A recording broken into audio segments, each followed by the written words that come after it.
ለምን ታለቅሳለህ ልዮዬ? ለምን ታለቅሳለህ? ለምን ንጉሠ ነገሥት ዘእግር ኳስ የእግር ኳስ ፍጹም ሶስት ጊዜ ፍጻሜ ደርሶ እሱን ነው እንግዲህ ርጅድ የተባለው ልዮዬ ንጉሡ ሊዮ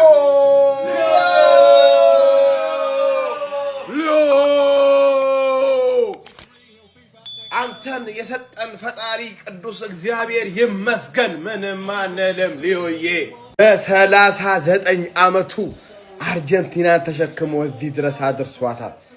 የእግር ኳስን ፍጹምነት ያሳየን ሊዮኔል ሜሲ ንጉሠ ነገሥት ዘእግር ኳስ አበቃ። በጣም ደስተኛ ነን። የሊዮ ደጋፊ በመሆናችንም ፈጣሪ እናመሰግናለን። ሊዮ ፋንስ እጅግ ደስ ይበላችሁ፣ ይመቻችሁ። አንተ ምንም አልቀረህም ሜሲ፣ አንተ ንጉስ ነክ። የምን ጊዜም ማለት ነው የምን ጊዜም ሌጀንድ ነክ። የምን ጊዜም እዚህ ጋር ደርሰሃል፣ እዚህ ጋር መጥተሃል። ይሄን ሁሉ ክብር፣ ይሄን ሁሉ ፍቅር ኳስን እንድንወድ እንድናከብራት አድርገናል ሜሲ። አንተ ማልቀስ አይገባህም። በደስታም ይሁን በሐዘንም ይሁን በየትኛውም አጋጣሚ አንተ ማልቀስ ማዘን የለብህም ሜሲ። አንተ ማልቀስ የለብህም። በቃ ንጉስ አያለቅስም። እግዚአብሔር ንጉስ አያለቅስም። ፊፋ ቦይ ልላችሁ አይደለም። እኔ ኩሩ ክርስቲያኖ ሮናልዶ ደጋፊ ነኝ። የሊዮኔል ሜሲ ችሎታ አለማድነቅ መካድ አልችልም። ሊዮኔል ሜሲ ለፍተዋል። በዛሬው ጨዋታ ግን ስፔኖች በበላይነትን በጨዋታን በልጠው ዋንጫውን አሸንፈውታል። አርጀንቲናዎች በሜዳ ላይ አልነበሩም። ሊዮኔል ሜሲ ግን ሲያዝን በፍጹም መመልከት አልፈልግም። በዘመናችን ከክርስቲያኖ ሮናልዶ ጋር ምርጡ የሚለው ተጫዋች ነው ሊዮኔል ሜሲ። እናም እንዲያዝን አልፈልግም። ቢግ ሪስፔክት። አረ ለምን ታዝናለህ? እኛ እንዘን እንጂ አንተ እኮ የቻልከውን ሁሉ አድርጋል፣ ጥረሃል። እዚህ ድረስ አርጀንቲና እንድትመጣ ተሸክማታል እኮ የኔ አባት። 2022 ላይ ያንን የመሰለ ደማቁን የዓለም ዋንጫ እንደዛ አሳክታል። ለመድገም ነው እዚህ የደረስከው። በእርግጥ ማለት ነው ይሄ ሞመንት መጨረሻ ላይ እንግዲህ ጨዋታው ፍሽካው ከተነፋ የነበረ ነው። ከዛ በኋላ እንግዲህ ተነስቶ ተጫዋቾቹ ሁሉ ፒሳይ ለምን በእውነት ነው የምላችሁ፣ ብቻ ቃላት የለኝም። ብቻ እቺ ፎቶ እውነት አንጀት ይነካችሁ። እግዚአብሔርን እኛ እንዘን እንጂ ምክንያቱም እሱ በዚህ እድሜው ይሄንን አሳይቷል። የኛ ጀግና ሊዮ ቃላት የለኝ ምንም። ዛሬ እንደ ቲም ነው መጥፎ የነበሩት አርጀንቲና። ስፔን እንዳልኳችሁ አሳምና አሸነፋዊ ዋንጫ ያነሳችሁ ለነሱ አሁንም ድጋሚ ትልቅ ክብር አለኝ። በተለይ ለአሰልጣኛቸው ቃላት የለኝም እውነት። ለዚህ ለስፔኑ አሰልጣኝ ለሊዩስ ለዲላፎንቴ ማለት ነው እኔ ቃላት የለኝም። ዲላፎንቴ ይችላሉ። እግዚአብሔር ምን አይነት ቡድን የሰሩት! ኧረ በስመ አብ ስፔን። እናም ለስፔን ደጋፊዎች እንኳን ደስ አላችሁ። ሊዮ ግን እግዚአብሔርን ነው የምላችሁ እኔ ከቃላት በላይ አንተ ለምን ታዝናለህ? እኛ እንዘን እንጂ እንዴ የኔ አባት፣ እኛ እንዘን እንጂ። አንተ እኮ ለመድገም ነው የተጫወትከው። ይሄን ዋንጫ ለፋይናል መብቃት ራሱ ዓለም ዋንጫ እግዚአብሔርን ነው የምላችሁ። ለማንኛውም በትንሿ ቦታችን ደግሞ ደስ ብሎናል። ለላሚን ያማል ማለት ነው። ያው ለጎስ ደረጃ እንኳን አልደረሰችም ስለምንወደው ነው። ለማንኛውም ለሱና ለመላው ለስፔን ደጋፊዎች ሜሲ እንደዚህ ሆኖ ማየት በጣም ይደብራል። በተለይ ለሚወዱት ለሚያደንቁት እንደዚህ አዝኖ ማየት ይደብራል። ግን ይሄ ዓለም ዋንጫ ቢመጣም ባይመጣም ከሱ የሚቀንስም የሚጨምርም ነገር ይኖራል ብዬ አላስብም። ቢመጣ አሳየው ለሚወዱት ምናምን ሴሌብሬት ለማድረግ እንጂ ከሱ ላይ ቅንጣት ያክል ይቀንሳል ብዬ አላስብም። ግን የቡድን አጋሮቹ እድለኛ ናቸው። በዚህ ዓለም ዋንጫ ላይ እንደ አርጀንቲና ብሔራዊ ቡድን ደባሪ የለም። በሜሲ ተደብቀው ነው። ባህሪያችሁ በጣም ነው የሚያስጠላው። ምንም ለማየት የሚያጓጓ ነገር የላችሁ። ዛሬ እንኳን ሲያደርጉት የነበረው ነገር አይተህ እዚህ ድረስ የደረሱት ከነሱ የተሻለ ኬፕ ቨርዲ ታዝናና ነበር። በሱ ነው እንደውም ሰዎች ሊያያቸው የሚጓጉት። ከዚህ በኋላ ማን ሊያያቸው እንደሚጓጉ አላውቅም። እሱ ከሌለ በጣም ቀሽም ደርቲ የሆነ ብሔራዊ ቡድን ለቃላቶች በጣም ይቅርታ ነበረ። ይሄ አስረግጬ ነው ነገራቸው።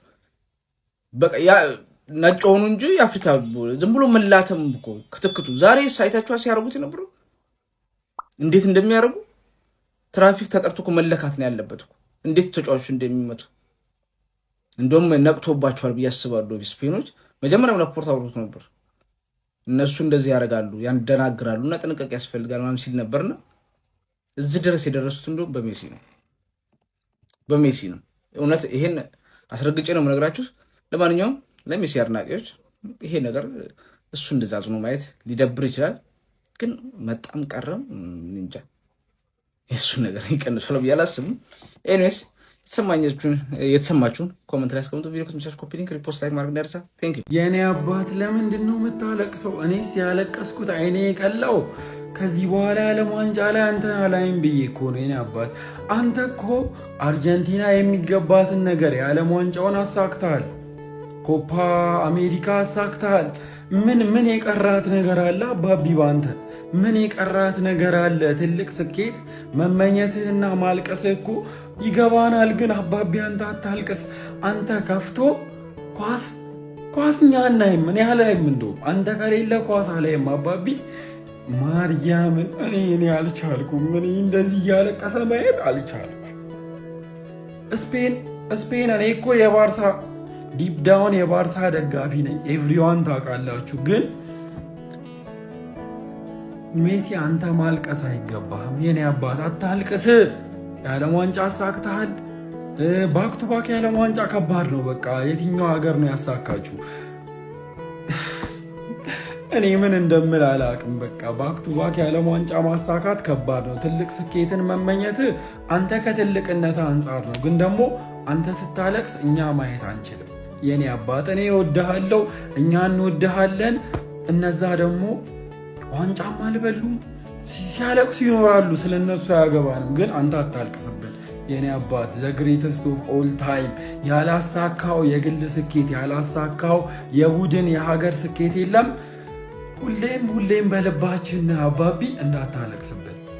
በ6 ወርልድ ካፕ 3 ጊዜ ፋይናል የደረስኩ አንተ ሆነ ሳለህ ለምን ብለህ ነው አንገትን የምትደፈው?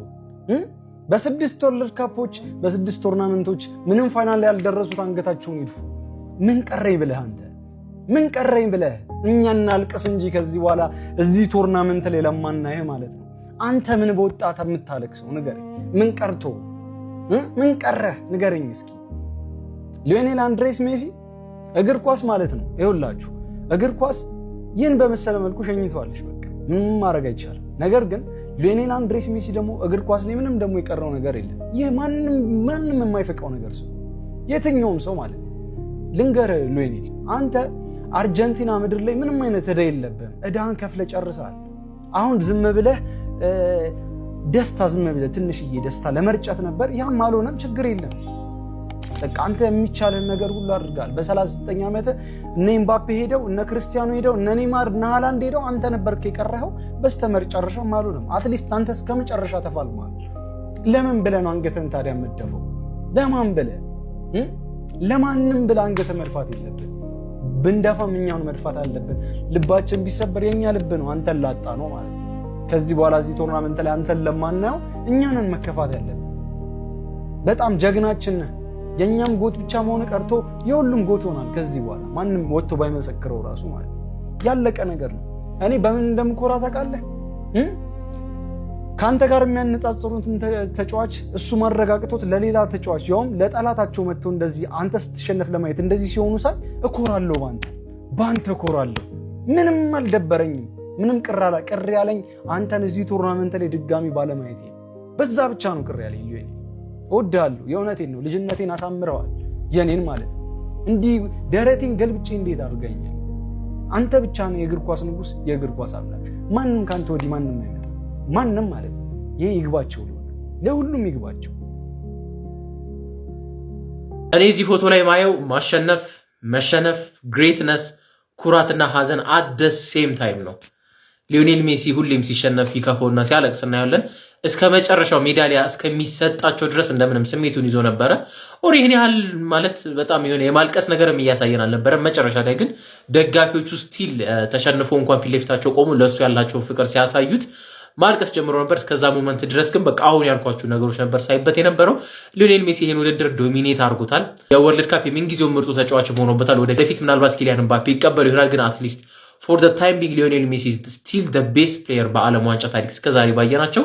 ብቻ ዲስ ታይም አልተሳካም። ግን አይዘር ዌይ ስፔን ኮንግራቹሌሽንስ። ምናልባት በዚህ ማለት በዓለም ዋንጫ ታሪክ ሜቢ በእኛ ኤራም ሊሆን ይችላል ኦር ከዚህ በፊትም በቪዲዮዎች ባየናቸው አትሊስት እኔ ፐርሰናሊ ማለት አንድም ቲም ይሄን ያህል ሌላኛውን ቲም ዶሚኔት አድርጎ ዓለም ዋንጫ ላይ ተቀበለ እኔ አይቼም ሰምቼም አላቅም። ምንም አይነት ሹት ኦን ታርጌት የሌለበት ምንም አይነት ሹት ሲጀመር የሌለበት ጨዋታ የነበረ በጣም ማለት ለአርጀንቲና ወርስ ዲስፕሌይ ነበር ብዬ ማስበው ጨዋታ ነበረ። ሜቢ ፕላናቸው እንደምንም እስከ ፔናልቲ መድረስ ሊሆን ይችላል። ብቻ አይዘር ዌይ ስፔን ኮንግራቹሌሽንስ። በጣም የሚገርም ዲስፕሌይ ዲዘርቭድ የሆነ ዊን። ሌላ ዲስ ቲም ይሄኛው ኤራ ያው እነ ዲማሪያንም ጨምሮ ማለት ነው ይሄኛው ኤራ መቼም ማንረሳው እኔ ፐርሰናሊ ሜቢ ብዙ ሰው ከሜሲ በኋላ አርጀንቲና አልከታተልም ወር አላያቸውም ሊል ይችላል። ግን እኔ ሁሌም ካሁን በኋላ ለአርጀንቲና ነኝ። ለሜሲ የሚገባውን ክብር የሰጡ የሚገባውን ነገር የሰጡ ሰዎች። ሌላኛው ደግሞ ማውራት የምፈልገው ስለ ላሚን ያማልና ስለ ሊዮኔል ሜሲ ነው። በቃ ይሄኛው ጨዋታ ማለት ሊዮኔል ሜሲም ተሸንፎ አሁን ቀጣይ ትውልድ ለሆነው ሜቢ ወደፊት ከግሬተስት ኦፍ ኦል ታይም ከሚባሉ ተጫዋቾች ሊስት ውስጥ መግባት የሚችለውን ላሚን ያማል እሱን ተክቶ ያለፈበት ጨዋታ ነው ብዬ ነው ማስበው። ሁለቱም የላሜሲያ ፕሮዳክቶች ከዚህ በፊትም በመሃላቸው ያለውን ሂስትሪ እናውቃለን። ለማንኛውም ሊዮኔል ሜሲ በመጨረሻም እነ ኪሊያን ምባፔ እነ ሮናልዶ ሌሎቹንም አሸንፎ መጥቶ ግን መጨረሻም ልፎ የሰጠበት ጨዋታ ነው ብዬ ነው ማስበው። ይሄን ያህል መጥፎ ነገር አይደለም። የሱን ጨርሷል። ለቀጣዩ እያስተላለፈ ነው። ላሚን ያማል ተረክበህ ካሁን በኋላ እንግዲህ ንገስበት። ይመቻችሁ። ስለ ጨዋታውና ስለ ሌሎች ጉዳዮች ነገ ምናምን በደንብ እናወራበታለን። ደህና ደሩ። በተረጋጋ መንፈስ እንነጋገር። አሁን ቤት ገብተናል። አለቀሰ ሜሲ። ያለቀሰው ግን ለምንድን ነው? ሰው አልገባውም። ሜሲ ያለቀሰው ዋንጫውን ስላጣ አይደለም። እሺ እንድታቁት በእግር ኳስ ታሪክ ምናልባት 2 ወይ 3 ተጫዋቾች ነው ልጠራልኝ የምትችለው 3 ጊዜ ለዓለም ዋንጫ ፍጻሜ የደረሱ። የለም በእግር ኳስ ታሪክ የሚደርስበት ሰው የለም። እወቁ። እንትን አሁን ያማል ስለበላ ስፔን ስለበላ በግ እኮ ናችሁና እናንተ ማለት በሚል በግ ናችሁ ሙሉ ለሙሉ ማለት ነው። ሰው እንዴት ነው እስቲ ቆይ ያንተ አይዶሌ የምትለው ሰው አንተ አደንቋለሁ የምትለው ሰው እቤቱ ተኝቶ ይሄን ያያየውም እኮ ጨዋታ የለም እኮ እሱ እዚህ ተኝቷል እኮ እሱ እንዲህ ጨርሶ እንዲህ በከዘራ እየተጫወተ እያየኸው እሱ የሌለበት ቆይ ሜሲ ስላልበላ ሜሲ ልታበሽቅ ሜሲ እኮ ዓለም ዋንጫ አለው። ምን ብለህ ነው የምታበሽቀው? እስቲ 2 የዓለም ዋንጫ የብር ሜዳሊያ 1 የዓለም ዋንጫ የወርቅ ሜዳሊያ ያለው ሰው ነው። ምን ብለህ ነው ለፍጻሜ ተጫውቶ ያውቃል? ያንተ አይዶል ጎቴ ነው የምትለው ተጫውቶ እኮ አያውቅም። ለምንድን ነው አሁን እስቲ ግልጽ አድርጉልኝ። እኔ ምንድን ነው ይሄ አሁን ሐሳባችሁ? ያለቀሰው ይኸውላችሁ ከዚህ በኋላ ምናልባት በኢንተርናሽናል ዋንጫ ልናየው አንችልም። በኢንተርናሽናል ጨዋታዎች በቃ አርጀንቲና ላይ ልናየው አንችልም። በቃ እግር ኳስ ኬሪየሩ እያበቃ ነው። ደጋፊው የሜሲን ማሊያ ይዞ ሜሲ እያለ ሲዘምርለት ሲያይን ያለቀሰው እንጂ መጀመሪያ ማቁጭ ብሎ እያወራ እኮ ነበር ኖርማል። ምክንያቱም ኦልሬዲ የዓለም ዋንጫ የበላ ሰው እንዴ ከማን ጋር ነው የምትወሩት? ሜሲ እኮ ነው። ሌላው ደግሞ ማልቀስም ካለብን እኛንን የምናለቅሰው እኛ እናልቅስ። እውነት ለመናገር አንተ አታልቅስ ሜሲ፣ እኛ ነው ማልቀስ ያለብን። ምክንያቱም ከዚህ በኋላ እናይህም። ከዚህ በኋላ እነዛ ማጂክ የሚያደርጉት እነዛ ማጂክ የሚሰሩት እግሮችን አናይም። በቃ እኛ እናልቅስ። እኛንን ማልቀስ ማዘን ያለብን። አንተን ድጋሚ አናይህም። ማዘን ካለብን እኛንን እንጂ አንተ ለምን ታዝናለህ? አንተማ ደረትን ነፍቴ ንጉስ እኮ ነው። ንጉስ እኮ ደረቱን ነፍቶ ነው የሚሄደው።